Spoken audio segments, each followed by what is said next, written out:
Welcome to Parev-TV. Once again, we bring to you a very special interview with a very special young, energetic individual. Her name is Olesya Vartanyan. She's joining us from Tbilisi, Georgia. And let me first, before I go into the interview, thank all the many people who help us move forward with these interviews. Many friends recommend special guests. They help us getting connected with the guests.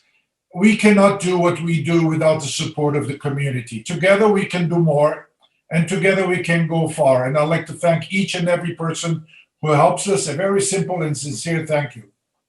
Our guest, Olesya Vartanyan, is a young, energetic star who began a career as a journalist and now is a senior analyst with the International Crisis Group. Her specialty is South Caucasus region, with a particular focus on breakaway regions in the South Caucasus, namely Abkhazia, Nagorno-Karabakh, and South Ossetia. She holds master degrees from King's College London's War Department and from the Georgian Institute of Public Affairs Media School.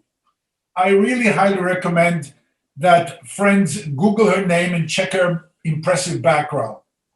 Let me add here, when Olesya writes, people read. When she speaks, people listen. Thank you, Olesya, for taking time out and sharing with us your expertise. In your own words, you do not only describe a crisis, but you also try to find out a way out of them. And you have said, I may not be making peace, but I have to show how to make peace. You are providing not description, but also, like doctors do, prescription. How can you describe the situation in Armenia and Karabakh today? How do we get it out of this situation, this crisis? And how can we make peace, which is your specialty? Give us some ideas. How do we do it? Warden, it's very nice to be with you. Thanks so much for inviting me and for your kind introduction.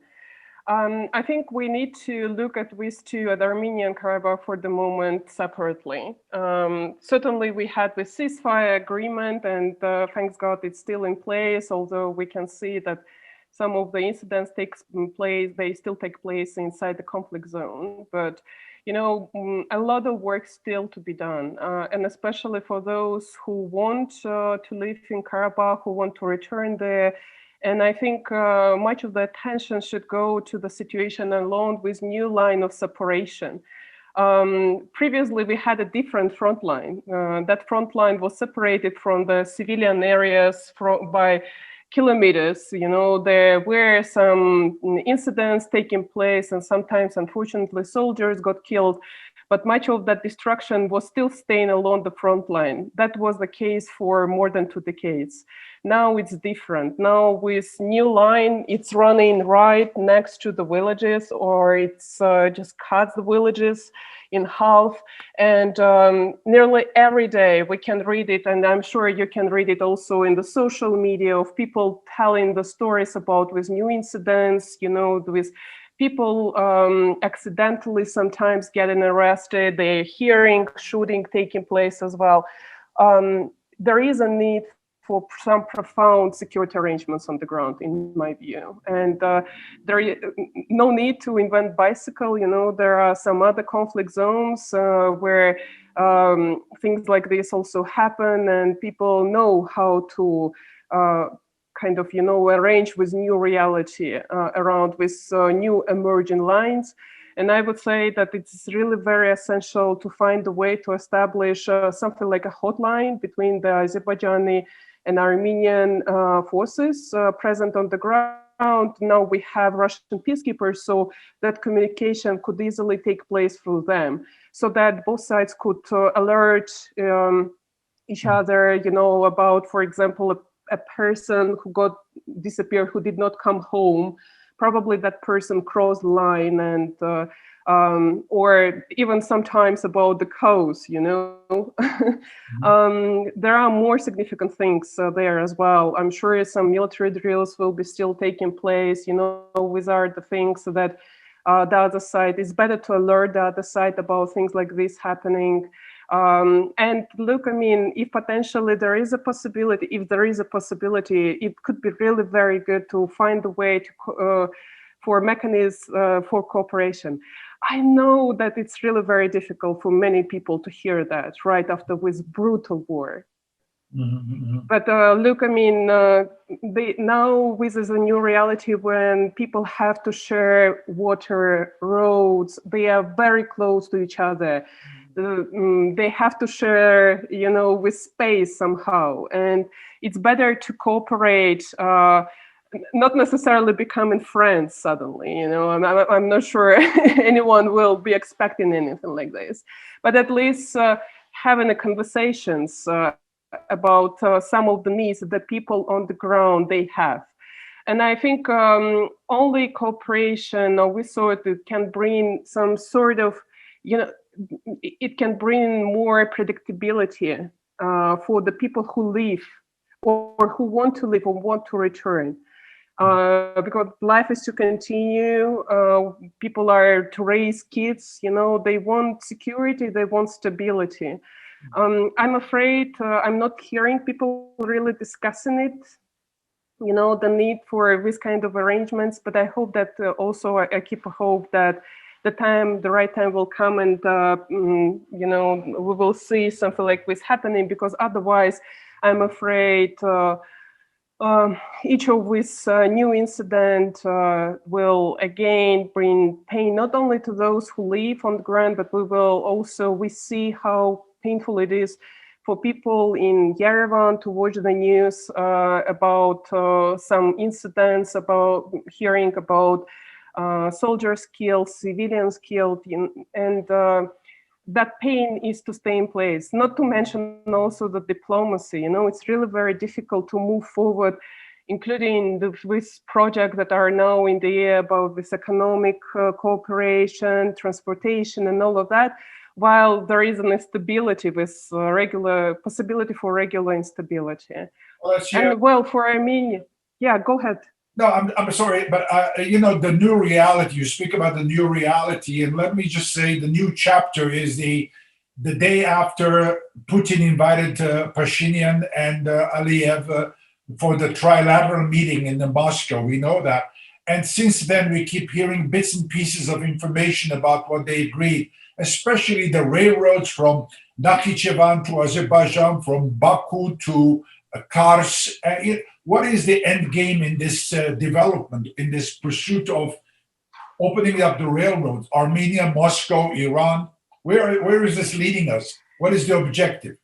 You know, it's something still in making, and I understand that much of the nuance, you know, is still to be discussed, and we are to see the full picture. Every time I travel to Yerevan, I pass Ijevan, and Ijevan used to be one of the main railroad transport hub, you know, with several railroads there, and it's quite painful, you know, to see that railroad station completely abandoned, with no use of that for more than 2 decades. Definitely not in my lifetime. I never seen that functioning. And look, I mean, there are so many roads that could lead to Europe through Turkey and also to China through Azerbaijan. All of these are, they are mainly dreams, really, you know, and probably if we had spoken, let's say 6 months ago, I would say that I would have said that it's impossible. I mean, what are you talking about? There is now a commitment that they prescribed in this ceasefire agreement. And I think that this is very much, I know that it's very controversial, but it's very much in the interest of Armenia. It is. And I also hope that there will be pragmatic politicians in Armenia, no matter the current leadership or the next one, who can understand that this is their chance to make the best use of this possibility, no matter, you know, what is the situation. And they should definitely not be the ones spoiling the agreement. This is what I would probably say there. Olesya, what is the significance of Turkey not being invited to attend the trilateral meeting in Moscow? Well, I think this is definitely something that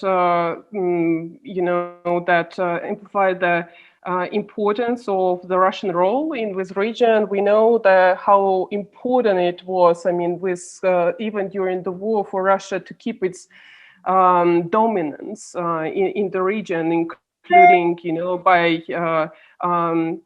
by introducing this ceasefire agreement and also for making it happen.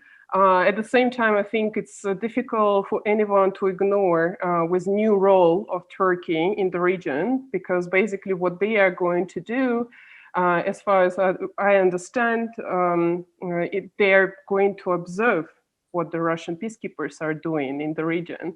You know, in some other conflict zones, this is done by the UN and OSCE, but we are left in the reality where we have Russian peacekeepers and Turkish military who are going to observe the situation, what the peacekeepers are doing.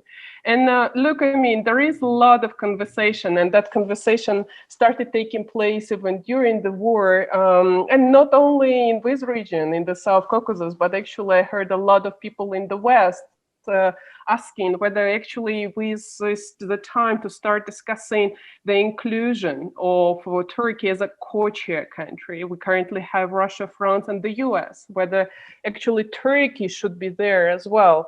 And I know how painful and how emotional is any Armenian official hearing anything like this. So, I mean, on the one hand, Turkey is definitely a pillow in the room, no matter whether whether Turkish leader is present in that room in Moscow. But on the other, Turkey definitely did not get the maximum of what it could from this ongoing war. That does not mean that Turkey will not try to do that. In America, we are very busy with the election. In 2 days, we will have a new president, Biden. What response are you expecting? Can we expect from the Biden government regarding tensions between the governments of Armenia and Azerbaijan? I think this is not only me and you expecting Biden to become the president, and not only because of the US, but actually just to see whether there will be a possibility to reverse to this American factual withdrawal from not only from the Middle East, but actually from the South Caucasus as well. And it's a really very tricky time. I heard some Western officials saying that they have some expectation. They are looking, they are waiting. They want to see whether the Biden administration, they will be in place to lead, the Western involvement in this post-war situation. I think it's not that easy.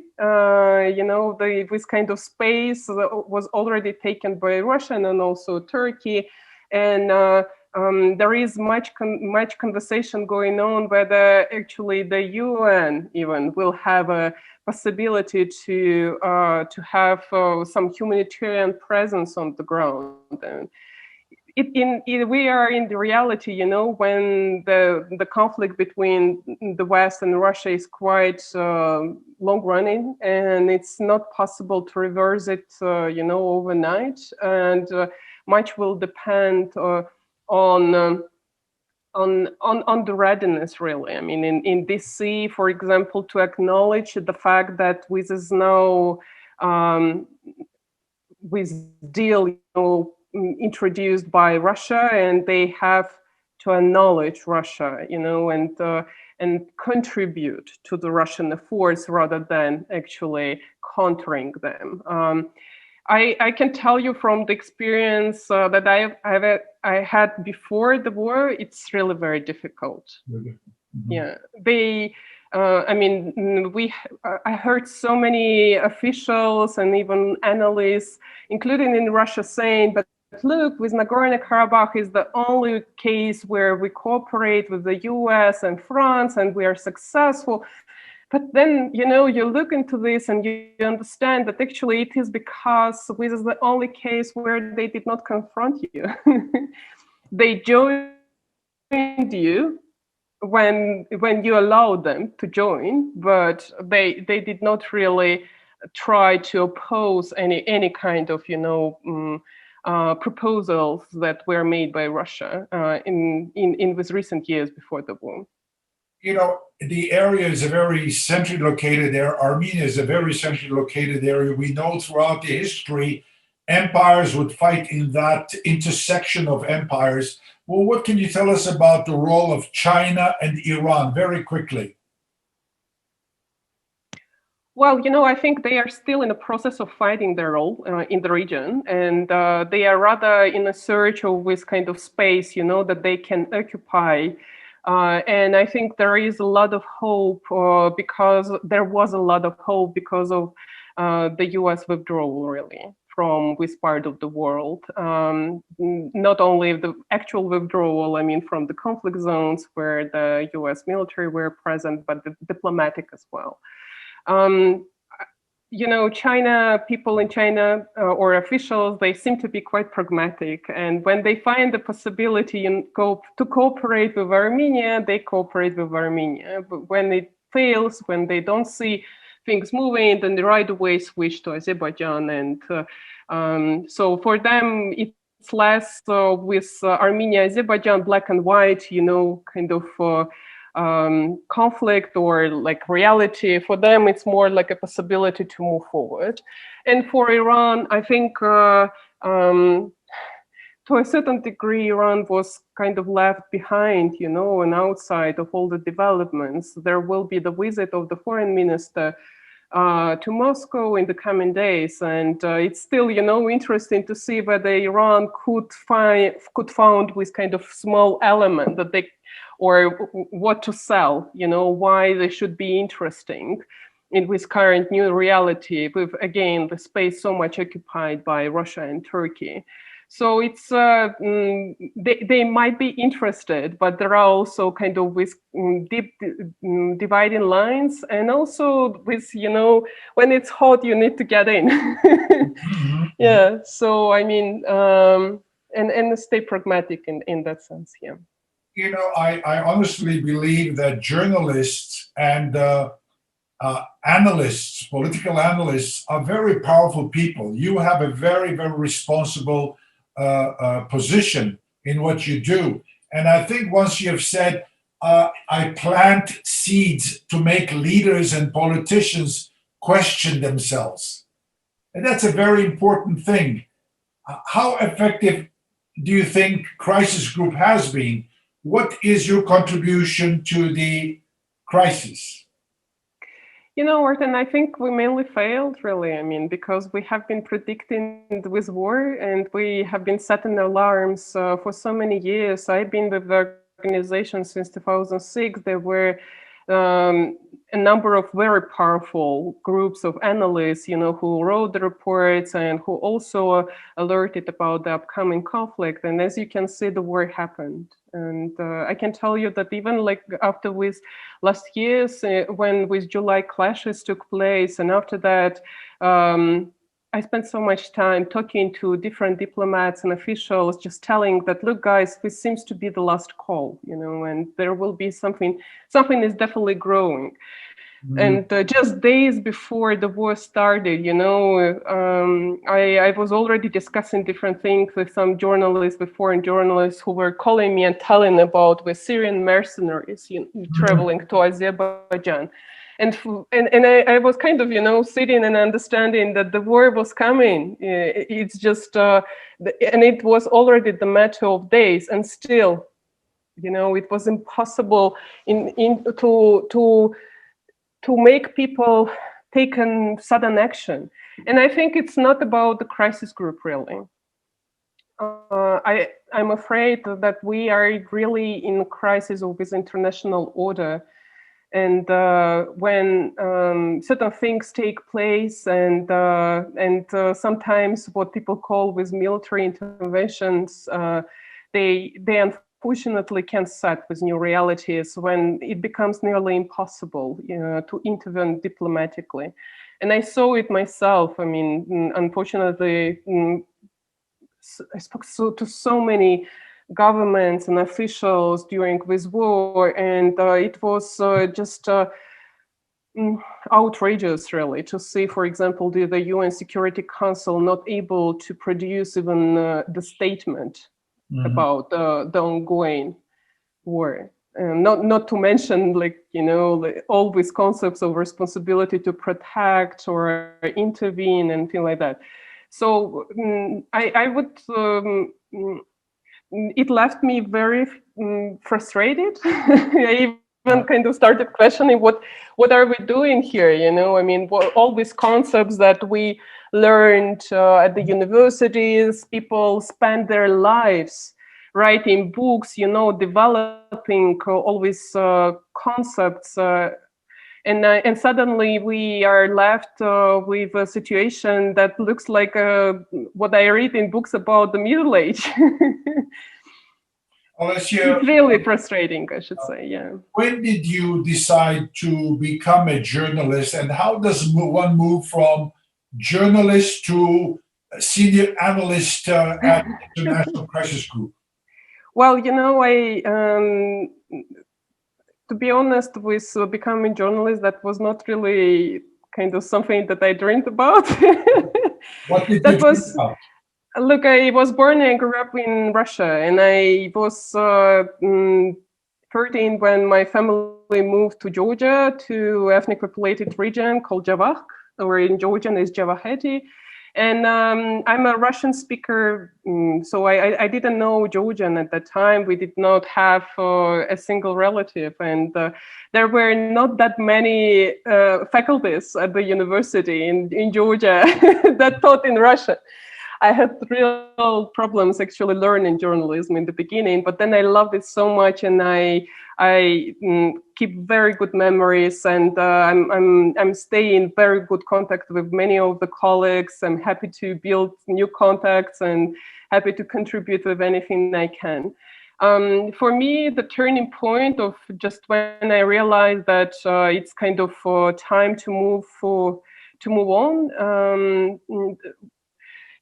There was this war in Georgia in 2008, and I was unfortunate enough to be the only really journalist from the Georgian side who had to witness that firsthand. And that was very painful. I was a kid, really, just 23, 24, something like that. And it was really very difficult to also find corpses of my friends who got killed in that war, and that painful also not because of ethnicity, or any kind of or being part of any of the societies. Just was a huge pain that I saw and shared with the people who suffered for that. Mm-hmm. And after that, I worked as a journalist, but at a certain moment you realize that you're writing, people read it, they give you words, but nothing is changing. And then I actually decided that I need to change it. I went to study, and when I returned, I decided to start working on research and advocacy, and I joined Crisis Group as a fellow, because Crisis Group did not have a program in the South Caucasus at that time. I'm very happy that the organization decided to keep me, and we expanded, and also I think there is no question now about Crisis Group continued work in the South Caucasus. The most impressive thing about you, and I really cannot leave this interview without asking you, how did you end up at King's College London's War Department? It sounds so majestic. I mean, how did you end up there? I won a very competitive scholarship. Okay, now it makes sense. Yeah. Come on, I mean, it's too expensive. Yeah, it's very expensive. It's the UK government gave me money they paid for my studies and also for my life. I lived in the very center of London. It was well invested. It was very well invested. Well, thank you so much for saying that. And I actually was the first ethnic minority who received that scholarship in Georgia. and I would strongly recommend actually to anyone who wants to challenge their views, because actually at the King's College War Department has several programs, and my program, it was about international conflict, and it was philosophy based. I see. I was the only person in the group. We were 34. I was the only one who did not have education in English, so I did not study English before that. And we had a number of middle-level officials coming from the State Department and Pentagon just to do this program, and some of them had to quit just because it was so mentally difficult, when you have to deconstruct your vision of or your thinking, and suddenly then try to shape yourself back. Going back to the Caucasus and Armenia and Azerbaijan, we live in the diaspora and we grew up with different stories from parents in the houses. We have limited books and we know the world. And one of the major problems we have is there are Armenians who go to church every single Sunday and they light a candle for Russia and they pray for Putin and for Russia. There is another group on the other extreme. They say we cannot trust Russia, never trust Russia. Where do we stand? Where should we stand? Well, Vartan, when I get questions like this, I always say that when you have 3 Armenians in the room, you will have 5 opinions. It's fine to have different opinions. I understand that there is this kind of ongoing debate, and especially in the U.S. about this Russian interference, Russian expansion, and all of that. Well, I also have this identity, that is mixed with Russia, and Russian is my native language. I read modern Russian literature. I have a lot of friends in Russia, and I understand that Russia is definitely not one face. At least for me, it's definitely not just Putin that is Russia. And in general, I also kind of stop myself when I start thinking about the countries, just kind of when I see their leaders. It's fine, and especially for the Armenians, I think it's natural to have not just dualism. Yeah. We have 2 churches. Yeah, we have several dialects. I'm also diaspora. Yeah. So I know that very well, and this is my call, because I actually hear a lot of I sometimes meet officials, diplomats, and they argue, and they complain about the Armenian diaspora being so active and advocating for the things that not contributing, to the peace process and all of that. And I smile to that, and I say, yeah, it's fine, because they are there, they have their opinions, discuss these things with them, try to pursue them, try to explain, what you're doing, and then they are smart enough to understand. Any last word, Olesya? I can continue talking to you for hours. There's so much knowledge and energy and experience. What is your words to the American public listening, or anybody, because this is going to be on YouTube? What would you like to wrap up with? Well, Vartan, it's a very difficult period for all of us, and I speak now as an Armenian. Yeah, for all of us, it was extremely difficult, and I'm afraid I don't have a single friend now in Armenia and Karabakh who have not lost someone. And we are going to have to live with these consequences. Also, the other thing that I learned about Armenia is that Armenia has centuries of history. And I think we need to somehow grieve what happened, and not to lose our human face, and try to be pragmatic about what future we are facing, and probably it's better to think about different options, and see different interests there, how to promote them, rather than just kind of, seeing the world in black and white. Olesya Vartanyan, you are a very impressive young talent. We are very proud of you. I think Thank you. people should know more about you.